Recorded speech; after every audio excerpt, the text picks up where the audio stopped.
नमस्कार दोस्तों, बिजनेस समाचार में आपका स्वागत है। दोस्तों, क्या आप एक बिजनेसमैन हैं या फिर कोई नया बिजनेस शुरू करने वाले हैं? तो आपके मन में भी जिज्ञासा होगा लाइसेंस को लेकर, क्योंकि लाइसेंस के बिना आप अपने बिजनेस को लीगली प्रूफ नहीं कर सकते, अपने बिजनेस को स्टार्ट नहीं कर सकते, अपने बिजनेस को सुचारू रूप से नहीं चला सकते। तो दोस्तों, वीडियो के अंत तक बने रहिए। इस वीडियो में मैं कवर करूंगा कि किस बिजनेस के लिए किस प्रकार के लाइसेंस की आवश्यकता होती है, क्या उसके लिए डॉक्यूमेंट की आवश्यकता होती है, कितनी फीस की रिक्वायरमेंट है और किस डिपार्टमेंटल से जो है दोस्तों ये अप्रूवल होगा। तो दोस्तों, यदि आप हमारे चैनल को अभी तक सब्सक्राइब नहीं किए तो सब्सक्राइब जरूर कर दीजिए। आइए दोस्तों, देखते हैं। दोस्तों, किसी भी बिजनेस को स्टार्ट करने के लिए लाइसेंस की रिक्वायरमेंट तो होती है, लेकिन डायरेक्टली आप लाइसेंस बनाएं और बिजनेस स्टार्ट कर दें, ऐसा भी नहीं होता है। सबसे पहले अपने बिजनेस का रजिस्ट्रेशन करवाना होता है। आपका बिजनेस किसी भी स्केल का हो, चाहे स्मॉल स्केल में हो, चाहे लार्ज स्केल में हो, चाहे मीडियम स्केल पर हो, एमएसएमई से आपको रजिस्ट्रेशन करवाना जरूरी है। इसके लिए आप उद्योग आधार की वेबसाइट पर जाएंगे और डायरेक्टली आप एमएसएमई के पेज पर चले जाएंगे और वहां से जो है दोस्तों आप अपने बिजनेस का रजिस्ट्रेशन करवाएंगे। ये बिल्कुल फ्री है, आप इसको फ्री में कर सकते हैं। और अपने बिजनेस को जो है दोस्तों, आप यदि छोटे लेवल पर शुरू कर रहे हैं, कोई शॉप लगा करके, तो आप अपने बिजनेस को स्टार्ट कर सकते हैं। लेकिन जैसे कि आपने अपना बिजनेस को स्टार्ट कर लिए, उसके बाद जो है दोस्तों आपको अपने बिजनेस के लिए लाइसेंस और एनओसी की जरूरत पड़ेगी, जो कि अलग अलग कैटेगरी के हिसाब से और बिजनेस के प्रोफाइल के ऊपर डिपेंड करता है। यदि आपका जो बिजनेस है एक रोड पर है और एक छोटे स्मॉल बिजनेस के रूप में आप शुरू कर रहे हैं, तो उसमें जो है दोस्तों ट्रेड लाइसेंस की आवश्यकता होती है। ट्रेड लाइसेंस जो है दोस्तों मेनली 4 प्रकार से दिया जाता है। ट्रेड लाइसेंस का एक क्राइटेरिया है कि आपका जो बिजनेस है वो एक जगह होना चाहिए, एक प्रकार के प्रोडक्ट के लिए होना चाहिए। तो अब ये क्राइटेरिया को लेकर के हम देखते हैं दोस्तों कि 4 प्रकार से कैसे दिया जाता है, कौन कौन से कैटेगरी के बिजनेस है जो ये 4 प्रकार के क्राइटेरिया को कवर करेगा। तो इसमें जो है दोस्तों आपका आ जाएगा रोड में जो है दोस्तों किसी भी प्रकार का बिजनेस हो, चाहे कपड़े का दुकान हो, चाहे चप्पल बिजनेस हो, या छोटे स्केल पर आप मैन्युफैक्चरिंग प्रोसेस लगाए हुए हैं, या छोटा दुकान आप रोड में लगाए हैं, तो आपका जो है दोस्तों एमएसएमई से रजिस्ट्रेशन के बाद ये ट्रेड लाइसेंस का ही क्राइटेरिया है। इसमें क्या है कि आपका जो दुकान है एक रोड में एक ही जगह पर है और एक कैटेगरी का आप प्रोडक्ट का बिजनेस कर रहे हैं, तो आपको ट्रेड लाइसेंस की रिक्वायरमेंट होगी। दूसरा जो है दोस्तों फूड लाइसेंस। फूड का भी जो लोग बिजनेस करते हैं वो भी एक लोकेशन में करते हैं, रोड एक जगह करते हैं और एक प्रकार का कैटेगरी का बिजनेस करते हैं। मतलब कहा जाए तो जैसे कि समोसा ठेला वाला या चाट ठेला वाला अगर एक ही लोकेशन पर अगर वो बिजनेस कर रहा है, या होटल या फ्रेंचाइजी लेकर के, तो भी ट्रेड लाइसेंस के अंतर्गत आते हैं और उसको भी ट्रेड लाइसेंस की आवश्यकता होती है। तीसरा जो है दोस्तों कोई कंपनी या कोई बड़े स्केल पर जो है मैन्युफैक्चरिंग प्रोसेस लगाए हुए हैं, कोई मैन्युफैक्चरिंग यूनिट चला रहे हैं, उसका भी बिजनेस क्या हो रहा है कि एक ही जगह पर है और एक कैटेगरी का अगर प्रोडक्शन ले रहा है तो भी ट्रेड लाइसेंस के अंतर्गत आएगा। चौथा जो कैटेगरी है दोस्तों उसमें टेम्पररी बिजनेस आता है। एक तो जैसे कि राखी का बिजनेस हो गया, जैसे कि कुछ दिनों के लिए किया जाता है, या फिर कहा जाए तो पटाखे का बिजनेस हो गया दोस्तों, जो कुछ समय के लिए किया जाता है टेम्पररी। या फिर दीपावली के समय कुछ लोग कपड़े का ही बिजनेस कर लेते हैं, कुछ समय के लिए कर रहे हैं। तो टेम्पररी बिजनेस अगर आप कर रहे हैं एक पर्टिकुलर समय के लिए, एक पर्टिकुलर जगह के लिए, पर्टिकुलर प्रोडक्ट के लिए, तो आपको भी ट्रेड लाइसेंस की आवश्यकता होगी। ट्रेड लाइसेंस जो है दोस्तों अप्रूवल होता है म्युनिसिपल डिपार्टमेंट, जो कि आपके ही स्टेट गवर्नमेंट से वो इश्यू होता है, वहां से अप्रूवल होता है, वहां से आप लाइसेंस बनवा सकते हैं।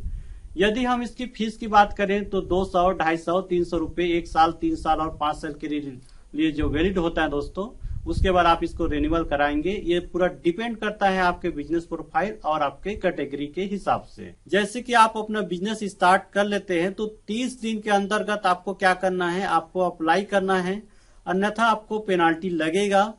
और यदि आप अपना बिजनेस को क्लोज कर रहे हैं उस कंडीशन में 15 दिन पहले ही आपको अप्लाई करना है।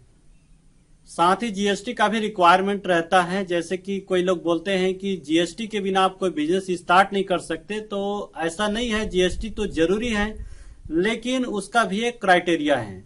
यदि आपका जो बिजनेस का टर्नओवर है यदि 20 लाख से कम है और आप अपने स्टेट में बिजनेस कर रहे हैं, तो आपको जो है दोस्तों जीएसटी की जरूरत नहीं है। लेकिन यदि आपका टर्नओवर 20 लाख से ज्यादा है और आप अपने स्टेट में बिजनेस करें तो भी आपको जो है जीएसटी की आवश्यकता होगी। और यदि आपका प्रोडक्ट एक स्टेट से दूसरे स्टेट में जा रहा है, चाहे 1 रुपए का ही प्रोडक्ट क्यों ना हो, आपको जीएसटी लेने की जरूरत होगी, चाहे आपका टर्नओवर 20 लाख रहे चाहे न रहे। इसके बाद यदि आप कोई ऑनलाइन सेलिंग कर रहे हैं तो भी आपको जीएसटी की आवश्यकता होगी, चाहे आपका टर्नओवर जो है 20 लाख रहे चाहे न रहे। कुछ अपवाद हैं जिसमें कि जीएसटी नहीं लगता है दोस्तों, बाकी जीएसटी जरूरी होता है, जैसा कि मैंने आपको क्राइटेरिया बताया। और जैसे कि आप कैटेगरी चेंज करें दोस्तों, खाने पीने से रिलेटेड सामान किसी भी प्रकार का बिजनेस करें, चाहे आप चाट ठेला वाला हो, चाहे समोसा वाला हो, चाहे भजिया वाला हो, चाहे मुंगेड़ी वाला हो, चाहे होटल लगाए हैं, चाहे फ्रेंचाइजी लेकर के बिजनेस कर रहे हैं, तो जैसे कि आप फूड लाइसेंस के लिए अप्लाई करते हैं तो उसमें क्या होगा, जैसे आप ऑनलाइन पोर्टल में जाएंगे तो वहां पर ये पूछा जाएगा कि आपका टर्नओवर कितना है। यदि 12 लाख से कम है तो आपको फूड लाइसेंस की जरूरत नहीं पड़ेगा, आपको फूड रजिस्ट्रेशन की जरूरत पड़ेगा, आप फूड रजिस्ट्रेशन करवाएंगे। इसके बाद यदि आपका टर्नओवर अगर 12 लाख से ज्यादा है तो आपको फसाई की लाइसेंस की आवश्यकता होगी। तो ये तो हुआ दोस्तों फूड लाइसेंस से रिलेटेड। इसमें कुछ और बिजनेस भी आ जाते हैं, जैसे मैं आपको बता दूं, किराना शॉप का अगर कोई बिजनेस कर रहा है तो उसको भी फूड रजिस्ट्रेशन की आवश्यकता होती है। तो इस प्रकार से आप अपने बिजनेस को सुचारू रूप से चला सकते हैं। इसके बाद जो है दोस्तों फिर से कैटेगरी चेंज हो जाता है। अब अगला कैटेगरी में आता है कि यदि आप अपने बिजनेस को लार्ज स्केल पर शुरू कर रहे हैं या फिर आप कोई बड़ा मैन्युफैक्चरिंग प्रोसेस लगाए हुए हैं, प्रोडक्शन यूनिट लगाए हुए हैं, तो उसके लिए भी सबसे पहले तो आपको अपने बिजनेस के लिए एमएसएमई से रजिस्ट्रेशन कराना होगा, जैसे कि मैंने आपको पहले बताया। इसके बाद आपका जो जमीन या आप जिस लैंड स्पेस पर, जिस जमीन पर आप अपना बिजनेस को स्टार्ट करना चाहते हैं, वो यदि आपका प्रोडक्शन यूनिट है, प्रदूषण हो रहा है, तो केवल वो कंपनी एरिया में, फैक्ट्री एरिया में जो है दोस्तों, या इंडस्ट्रियल एरिया में ही मतलब ये आप अपना प्रोडक्शन यूनिट लगा सकते हैं, अन्य किसी जगह पर आप नहीं लगा सकते हैं। उसमें भी क्राइटेरिया है, यदि आपका जो प्लांट है, फैक्ट्री है, यदि प्रदूषण नहीं कर रहा है, केवल मैन्युफैक्चरिंग है और उसमें कोई प्रदूषण नहीं हो रहा है, तो आप लगा सकते हैं, आपको एनओसी मिल सकता है। क्योंकि इन्वायरमेंट विभाग से इसमें भी 3 प्रकार के क्राइटेरिया रखे हुए हैं। एक तो ग्रीन है, जिसमें कि बिल्कुल भी प्रदूषण नहीं होता है, आपको आसानी से एनओसी मिलेगा। दूसरा जो है दोस्तों, आपका प्रदूषण जैसे हो रहा है तो उसको यदि कंट्रोल किया जा सकता है, जैसे कि वाटर ट्रीटमेंट प्लांट लगाकर या कोई सिस्टम लगा करके, तो वहां पर आपको एनओसी मिलेगा। ये ऑरेंज कैटेगरी के अंतर्गत आता है। और तीसरा जो है रेड कैटेगरी में, इसमें प्रदूषण आउट ऑफ कंट्रोल होता है, इसके लिए कोई भी स्टेट गवर्नमेंट कहीं से भी आपको परमिशन नहीं मिलेगा। तो ये तो हुआ दोस्तों, आप अगर प्रोडक्शन यूनिट स्टार्ट कर रहे हैं तो एनओसी की बात है। अगर इस क्राइटेरिया को अगर आप पार कर लेते हैं और आपका बिजनेस एक सही जगह, एक सही लोकेशन पर अगर शुरू हो सकता है, उसके बाद आपका जो है जिस जगह पर आप बिजनेस शुरू कर रहे हैं वहां का निगम लाइसेंस लगता है। तो निगम लाइसेंस के लिए आप अप्लाई करेंगे अपने ही स्टेट का नगर निगम से दोस्तों। उसके बाद क्या होता है कि यदि आपने उसमें बिल्डिंग यूज किए हैं और 2-3 मंजिला बिल्डिंग है, तो उसके लिए क्या होगा कि आपको बिल्डिंग का परमिट लगेगा। इसके बाद आता है दोस्तों आपका, जैसे कि आप जो भी प्रोडक्शन ले रहे हैं, आपके प्रोडक्ट के ऊपर डिपेंड करेगा कि उसमें फायर को अगर दिक्कत कर रहा है, ज्यादातर तो मैं बता रहा हूं इंडस्ट्रियल एरिया में फायर को दिक्कत करता ही है, बिना वेल्डिंग कटिंग के कोई स्ट्रक्चर खड़ा नहीं होता है, तो फायर डिपार्टमेंट से भी क्या होता है, हमें एनओसी लेने की मतलब जरूरत पड़ता है। इसके बाद जो है दोस्तों, यदि आप फॉरेस्ट विभाग को दिक्कत करें तो फॉरेस्ट से भी आपको एनओसी लगेगा। और जैसे कि आप अपना यूनिट लगाए हैं, 10 कर्मचारी से ज्यादा हैं, तो आपको लेबर डिपार्टमेंट जाने की जरूरत पड़ेगा, परमिशन लेना है, लाइसेंस लेना है। इसके बाद अपने कर्मचारियों के लिए जो है दोस्तों, आपको ईएसआई और ईपीएफ दोनों कवर करना होगा। ईएसआई का मतलब इंश्योरेंस और पीएफ का मतलब भविष्य निधि में उसके लिए पैसा, जो कि उसी के सैलरी से जो है काट करके जमा किया जाता है, ये भी आपको कवर करना है। तो वैट रजिस्ट्रेशन की आवश्यकता होती है। और इसके लिए भी क्राइटेरिया है कि 10 लाख टर्नओवर है, 20 लाख टर्नओवर है। दिल्ली के लिए जो है दोस्तों 20 लाख है, अन्य जगहों के लिए 10 लाख में है। अगर 10 लाख टर्नओवर है तो आपको वैट रजिस्ट्रेशन की आवश्यकता होगी।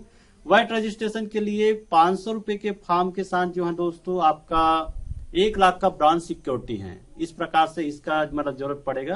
तो दोस्तों ओवरऑल आप समझ ही गए होंगे कि किस बिजनेस में किस प्रकार के लाइसेंस की आवश्यकता होती है। अब मैं आपको बताता हूं दोस्तों डॉक्यूमेंट के बारे में। तो डॉक्यूमेंट में क्या होता है, किसी भी प्रकार का लाइसेंस हो उसके लिए आपको 3 प्रकार से मेनली डॉक्यूमेंट की आवश्यकता होती है। एक तो आपका पर्सनल डॉक्यूमेंट लगेगा, वोटर आईडी हो गया, आधार कार्ड हो गया, पासपोर्ट साइज का फोटो हो गया, आपका एक कॉन्टेक्ट नंबर और आपके फर्म का करंट अकाउंट, ये हो गया। दूसरा प्रॉपर्टी का डॉक्यूमेंट लगता है। जमीन चाहे आपका खुद का हो चाहे निजी हो, यदि खुद का है तो विद टाइटल एड्रेस प्रूफ होना चाहिए, और यदि आपने लीज पर ले रखा है और रेंट पे लिए हैं तो लीज एग्रीमेंट एनओसी के साथ में होना चाहिए। और दूसरा जो है, तीसरा जो है दोस्तों आपका रिलेटेड और जो आपके बिजनेस से, जैसे कि एनओसी आ सकता है, कोई परमिशन आ सकता है, तो इस प्रकार से लगेगा। जैसा कि मैंने आपको बताया एनओसी के बारे में, या कोई परमिशन लगेगा, ये आ जाता है। इसके बाद जैसे कि आपके बिजनेस को रिन्यूअल कराने की बात आता है, तो ये मैंने आपको बताया कि आपके बिजनेस के कैटेगरी और प्रोफाइल ही डिपेंड करता है कि कितने साल के लिए वैलिड रहेगा। उसके बाद रिन्यूअल जैसे पड़ता है दोस्तों, तो बैक जो आपका लाइसेंस है वो लगेगा। बाकी अदर कोई फॉर्मेलिटीज तो नहीं लगता है, उसमें सारा कुछ कवर रहता है। वो जो है फिर नेक्स्ट जो है 1 साल, 3 साल, 5 साल ऐसे फिर रिन्यूअल होता है, अलग अलग बिजनेस कैटेगरी और प्रोफाइल के हिसाब से होता है। अगर फीस की बात करें दोस्तों, तो जैसा कि मैंने आपको बताया कि कोई भी आप शॉप के रूप में अगर बिजनेस स्टार्ट कर रहे हैं तो 200, 250, 300 रुपए के आसपास समथिंग उसमें शॉप इस्टेब्लिशमेंट रजिस्ट्रेशन के लिए फीस है। उसके बाद आपको फीस नहीं लगता है। और कहा जाए तो फूड लाइसेंस के लिए, जैसे कि आपका लाइसेंस फसाई का लाइसेंस लग रहा है तो 2000 के समथिंग इसमें फीस लगेगा। और कंपनी के लिए जैसे बात है दोस्तों, तो उसमें क्या होता है, जो निगम लाइसेंस आप लेंगे ना, उसमें क्या है कि 2000 के समथिंग आप फीस लगेगा। उसके बाद जो है आपका इन्वायरमेंट से जैसे आप एनओसी ले रहे हैं तो वाटर एक्ट के तहत 6500 रुपए के समथिंग पर किलोमीटर वाटर की जो खपत है। इसके बाद जैसे कि मैंने आपको बताया कि वेट रजिस्ट्रेशन में तो 500 रुपए फॉर्म फिलिंग के साथ 1 लाख का ब्रांच सिक्योरिटी, तो ये सब लगते हैं। ये आपके बिजनेस के प्रोफाइल के ऊपर डिपेंड करेगा कि क्या क्या और फीस लग सकता है। ऐसा एक पर्टिकुलर एक बिजनेस के लिए ऐसा नहीं बताया जा सकता है।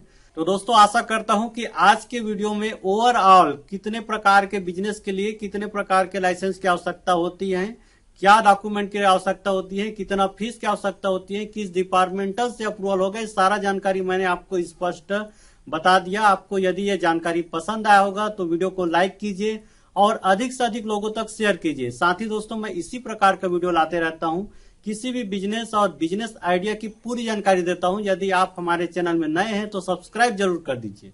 धन्यवाद।